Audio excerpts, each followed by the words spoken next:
Hi, it's sharing time. But before that, allow me to quote from the scripture. Ang sabi po sa banal na kasulatan that the steadfast love of the Lord never ceases and His mercy will never come to an end. They are new every morning, new every morning.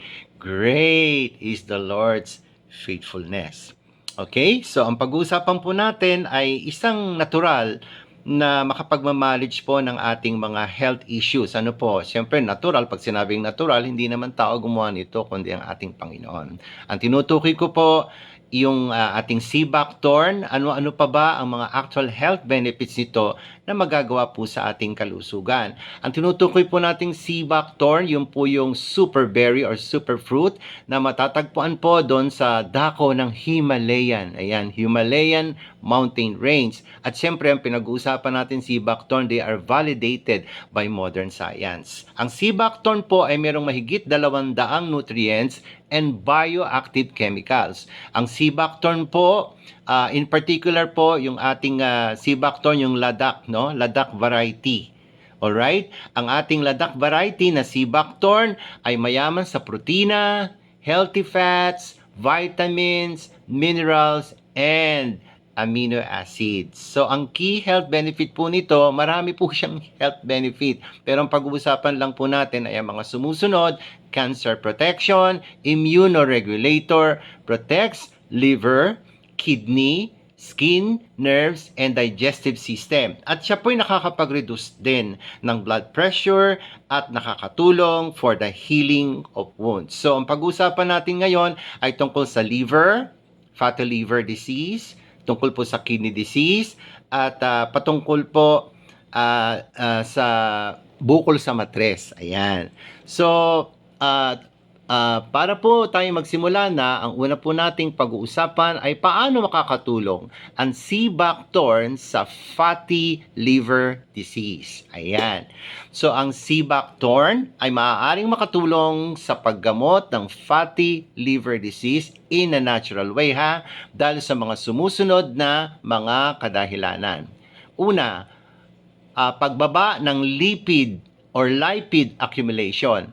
Ang C-Bactorn triterpenoid or C-Bactorn triterpenoid acid enrichment or tinatawag po na STE ay maaaring mag-regulate ng tinatawag na AMPK-SREBP1 pathway na nagre-resulta sa pagbaba ng lipid accumulation sa atay o yung taba sa atay.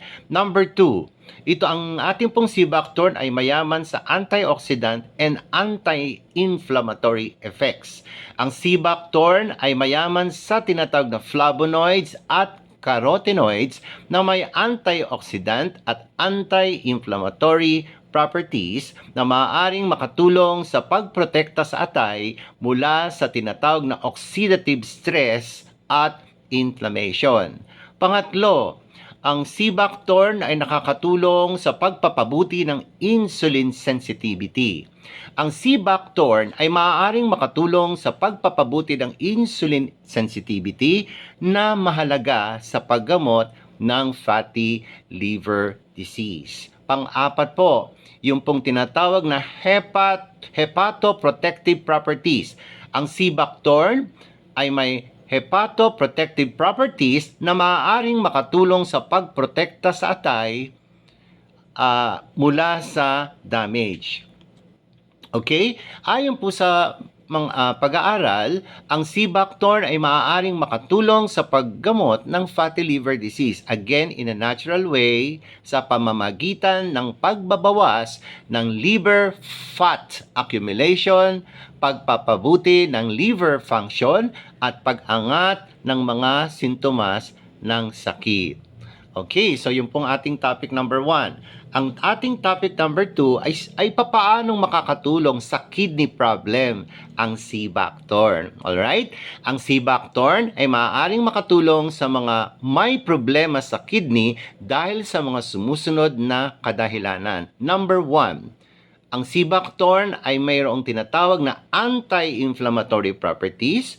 Mayaman ang C-Bactorn sa flavonoids at anti-inflammatory compounds na maaaring makapagpababa ng inflammation sa kidney at makapagpabagal sa paglala ng kidney disease. Number 2, ang sea buckthorn ay nagtataglay ng tinatawag na antioxidant effects. Ang mataas na antas ng antioxidant sa sea buckthorn ay maaaring makapag-neutralize ng free radicals na nagdudulot ng oxidative stress at damage sa kidney cells. Number 3, ang sea buckthorn ay nakapagre-regulate din po ng blood pressure. May kakayahan ang sea buckthorn na makapagpababa ng blood pressure na isang mahalagang factor sa pag-iwas sa kidney disease. At pang-apat po, supporting lipid or lipid metabolism. Ang omega-3 na taglay at omega-7 na taglay, ang omega-3 and omega-7 fatty acids na taglay ng ating sea buckthorn ay maaaring makatulong sa pagpapabuti ng lipid profiles or lipid profiles at pag-iwas sa renal damage o ganap na pagkasira ng ating kidney. Ayan, so we will go to our third topic. Paano makakatulong ang sea buckthorn sa bukol naman sa matres? Alright? Ang sea buckthorn ay isang halaman na may maraming benepisyo sa kalusugan, partikular na sa pag-aalaga ng balat at paggamot sa iba't ibang kondisyon. Sa konteksto naman ng bukol, ano po?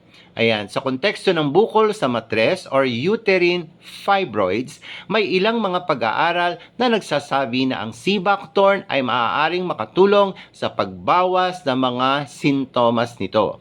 Ang sea buckthorn ay mayaman sa omega-7. Rare po ito rare po ito na omega na makikita lang natin sa sea buckthorn, omega-7. Ang tawag po dito ay omega-7 fatty acids at vitamin C at iba pang antioxidant na nakakatulong sa pag-aayos ng mga tissue at pagbabawas ng pamamaga. Maaaring makatulong ito sa pag-regulate ng hormonal balance at pagbabawas ng mga sintomas ng fibroids o bukol tulad ng masakit na regla at abnormal na pagdurugo. Okay? So, yung kanina pong diniscuss natin ay patungkol po sa bukol sa matres na yun po ay dalawa po kasi ang bukol malignant at saka po yung benign. So yung pong pinag-usapan natin kanina tungkol po yun sa benign. Ngayon po pag-usapan naman natin ang bukol na malignant. Okay, ang sea buckthorn ay isang halaman na mayaman sa mga antioxidants at nutrients na maaaring makatulong sa pag-iwas at natural na paggamot sa iba't ibang uri ng cancer, kabilang na nga po ang ovarian cancer. Narito ang ilang mga paraan kung paano ang sea buckthorn ay maaaring makatulong po.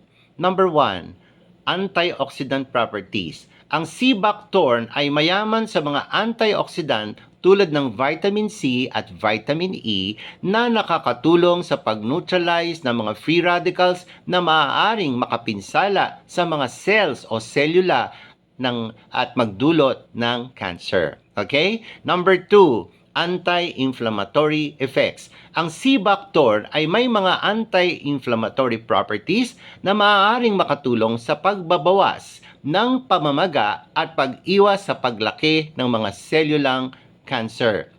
Number 3, cytotoxic effects. May mga pag-aaral na nagsasabi na ang sea buckthorn ay may cytotoxic effects sa mga selulang cancer or cancer cells, kabilang na ang ovarian cancer cells.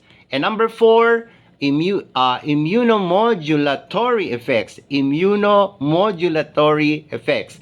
Ang sea buckthorn ay maaaring makatulong sa pagpapalakas ng immune system na nakakatulong sa paglaban sa mga selulang cancer. Alright, so ngayon pa man kailangan pa ng matukoy ang eksaktong mekanismo ng pagkilos ng sea buckthorn sa ovarian cancer. Of course, mahalagang kumonsulta sa doktor bago simulan ng anumang suplemento o natural na remedyo na katulad po ng sea buckthorn. Alright? So, Doon po sa ating unang na-discuss, fatty liver, kidney problem, at maging yung bukol po sa matres, bukod po doon ay meron pa pong iba pang magagawa nga po ang ating C-Bactor. Nakakatulong po ito for cancer protection, for immunoregulator, protects liver, kidney, skin, nerves, and digestive system. It also reduces blood pressure, helps healing wounds, and many, many more. Alright? Nakakatulong din po ito bilang isang anti-inflammatory, nakakapag-reduce po ng oxidative stress, tumutulong po siya sa mga diabetics at nakakapag-reduce po ng body fat and weight. So, but to top it all, importante pa rin po ang disiplina sa diet, malalim na pagtulog, exercise, pagpapaaraw sa umaga, at ilan pa rin sa mga natural remedies and cures. So, yan po, no? So, yan po yung mga libreng remedy. Disiplina sa pagkain, malalim na pagtulog, at least 6, 7 to 8 hours a day. Siyempre, yung pag-exercise, going that flight of stairs, no? Pag panik-panag pa lang po sa hagdan, isang exercise na po yan. So, pagpapaaraw sa umaga, yan nga po, ilan pa rin sa mga natural remedies and cure. And last but not the least, please don't forget to consult your doctor and your health care professionals. All right? So I would like to end up quoting Jeremiah 29 verse 11. Ang sabi po sa Jeremiah 29 verse 11, "For I know the plans I have for you, declares the Lord, plans to prosper you and not to harm you, plans to give you hope and a future." So napakalinaw po ng plano ng Panginoon Diyos para po sa ating lahat. Ano po? Alright, so with that, this is your coach, Bernie Mariano. God richly and graciously bless you.